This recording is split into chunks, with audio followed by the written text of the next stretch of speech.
नमस्कार मेरे प्यारे मित्रों। स्वागत है आप सभी का हमारे इस यूट्यूब चैनल पर। तो हम लोग क्लास जो चला रहे हैं इतिहास और पॉलिटिकल साइंस की, उसी क्रम में आज हम लोग इतिहास की क्लास पढ़ाएंगे। तो उसमें हम लोग एक नए अध्याय पे पहुँचे हैं। वो अध्याय आपका है सिंधु घाटी सभ्यता या हड़प्पा सभ्यता। आज इसके विषय में चर्चा करेंगे। तो आइए शुरू करते हैं हड़प्पा सभ्यता के विषय में। हड़प्पा सभ्यता के विषय में एक विद्वान है, पुरातत्ववेत्ता है, मॉर्टिमर व्हीलर। इन्होंने बहुत खूबसूरत शब्दों में हड़प्पा सभ्यता को के विषय में कहा है। इन्होंने कहा कि सिंधु ने या सिंधु नदी ने भारत को उसकी सभ्यता प्रदान की। मॉर्टिमर व्हीलर महोदय ने कहा सिंधु नदी ने भारत को उसकी सभ्यता प्रदान की और गंगा ने उसकी आस्था को।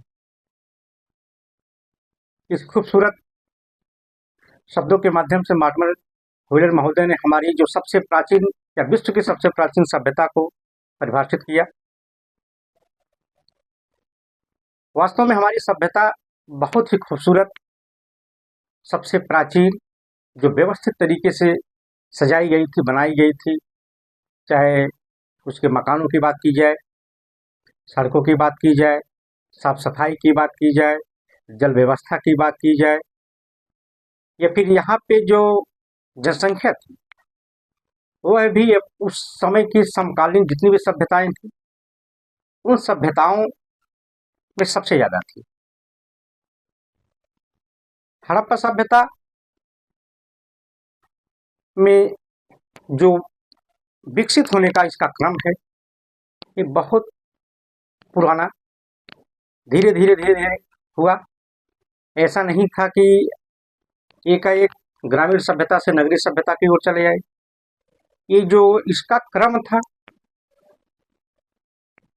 ये दशकों, सदियों, हजारों सालों में धीरे धीरे विकसित हुआ। तब जाके एक पूर्ण रूप से एक सभ्यता के रूप में विकसित हुआ है। अगर बात करें तो मेहरगढ़ से ईंटों से बने जो मकान मिले हैं, जौ की खेती के प्रमाण मिले हैं।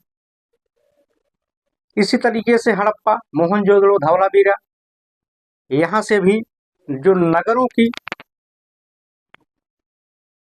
एक जो मकान थे, नगरों में जो मकान बनाए गए उसके माध्यम से जो नगरों की विशालता, जो इमारतें थी वहां पे वो जो बनी, इसकी जो भौतिक प्रक्रिया थी ये धीरे धीरे विकसित हुई। अच्छी तरीके से इसे बसाया गया। उसके बाद यह प्रक्रिया चलती रही। लगभग 2600 ईसा पूर्व के आसपास यह सभ्यता अपने अस्तित्व में आई। पहले ग्रामीण सभ्यता थी, फिर विकसित होते होते नगरीय सभ्यता के रूप में जन्मी।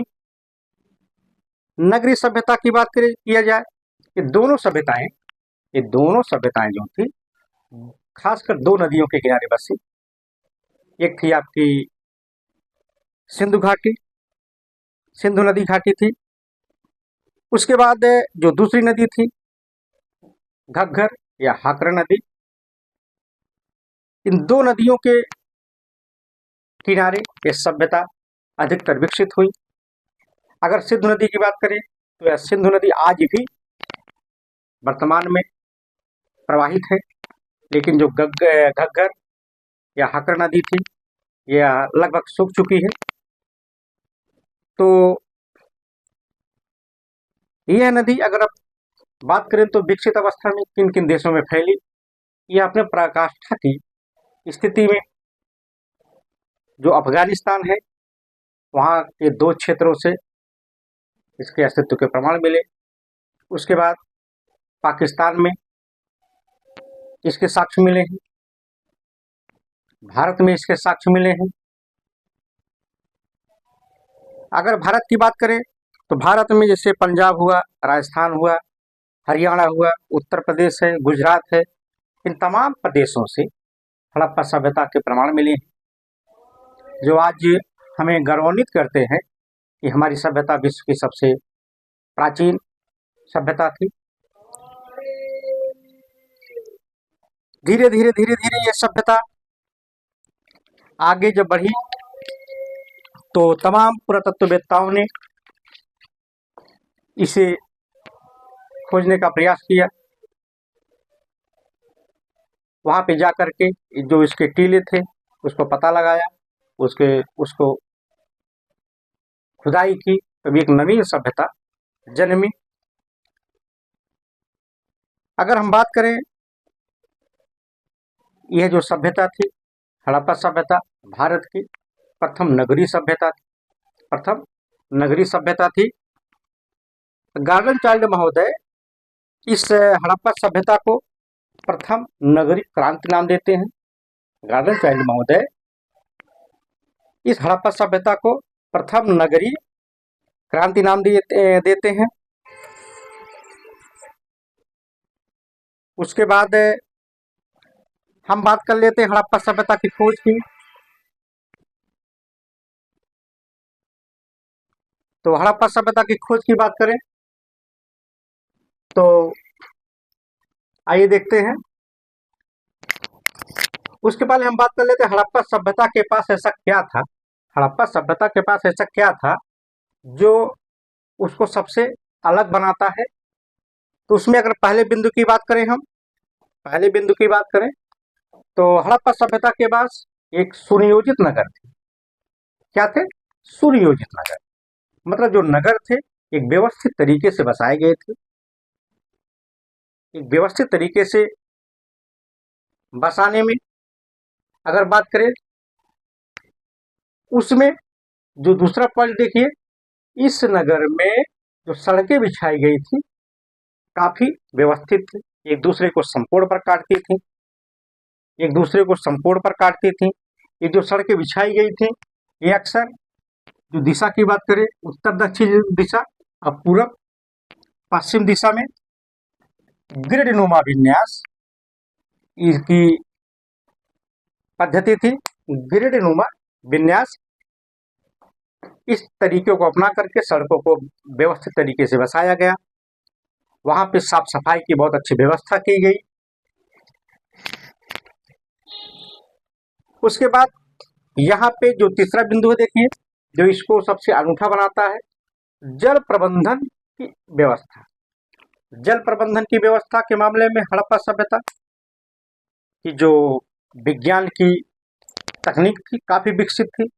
अगर बात की जाए तो जो धौलावीरा है वहां से बहुत सुव्यवस्थित तरीके से जो जल प्रबंधन की व्यवस्था प्राप्त हुई है। उसके बाद हम बात करें आगे तो लोथल, लोथल से हमें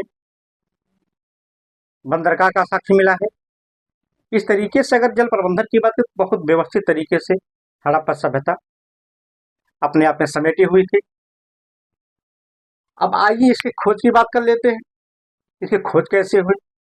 इसकी खोज की प्रक्रिया इसी एक दिन की बात तो थी नहीं, धीरे धीरे सतत लोगों ने वहां पे जाकर देखा, समझा, फिर जाकर के एक नई सभ्यता के रूप में इसे सामने लाया। अगर बात करें सबसे पहले वर्ष 1926 की, 1826 की बात है, 1826 की बात है, सॉरी यहाँ पे लिख देते हैं 1826। 1826 में ये पाकिस्तान का एक प्रांत है पंजाब, पंजाब का एक जिला है साहिवाल जिला। साहिवाल जिले में एक टीला स्थित था, एक टीला जिसे आज भी कहीं कहीं टीले मिलते हैं, उस तरीके का एक टीला था। वहां पे जाते हैं चार्ल्स मैसन, एक अंग्रेज ईस्ट इंडिया कंपनी के अधिकारी थे। वहां पे गए, इस टीले को खोजा। उसके बाद इस टीले का जो उल्लेख चार्ल्स मैसन महोदय ने किया, उनका जो उल्लेख था, उल्लेख का नाम क्या था? Narrative of journeys. क्या नाम था? Narrative of journeys. इस लेख का जो प्रकाशन हुआ 1842 ईस्वी में हुआ। इसी लेख में चार्ल्स मैसन महोदय ने सर्वप्रथम ये जो पंजाब के साहिवाल जिले में जो टीला था उसका सर्वप्रथम उल्लेख किया,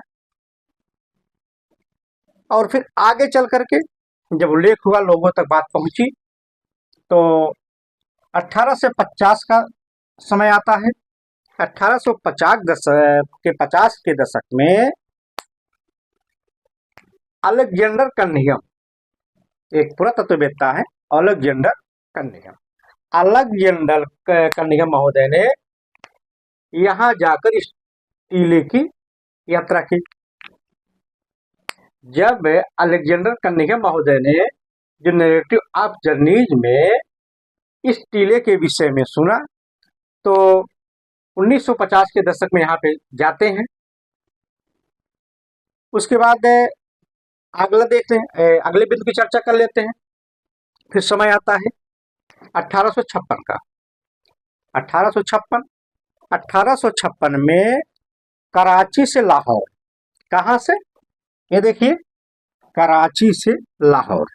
ध्यान दीजिएगा, प्रश्न बहुत बार पूछा गया, बहुत महत्वपूर्ण प्रश्न है कि रेलवे लाइन कहाँ से कहाँ तक बिछाई गई। तो आप ध्यान दीजिएगा, कराची से लाहौर। कराची से लाहौर तक जब रेल लाइन बिछाई जा रही थी पाकिस्तान में, तो वहां पे दो इंजीनियर थे। एक का नाम था जॉन ब्रंटन, दूसरे का नाम था विलियम ब्रंटन। जॉन ब्रंटन और विलियम ब्रंटन, ये दो जो अंग्रेज इंजीनियर थे, ये 1856 ईस्वी में कराची से लाहौर तक रेलवे लाइन बिछाने का काम कर रहे थे। जब रेलवे लाइन बिछाने का काम ये लोग कर रहे थे, इन्हें ईंटों की आवश्यकता पड़ी। तो बगल में देखा टीला था, उस टीले के पास जाकर के जब देखा तो जो ईंटें मिले काफी व्यवस्थित तरीके से मिले। उन्हीं ईंटों का प्रयोग करके ये लोग पटरियों को बिछाने लगे। जब पटरियों को बिछाने लगे तो काफी मात्रा में इन्होंने उस टीले से ईंटों को निकाल लिया। तो लोगों को शक हुआ कि शायद यहाँ पे कोई बस्ती पहले रही होगी, लेकिन लोगों ने ज्यादा ध्यान नहीं दिया। फिर आगे समय आता है 1872 का।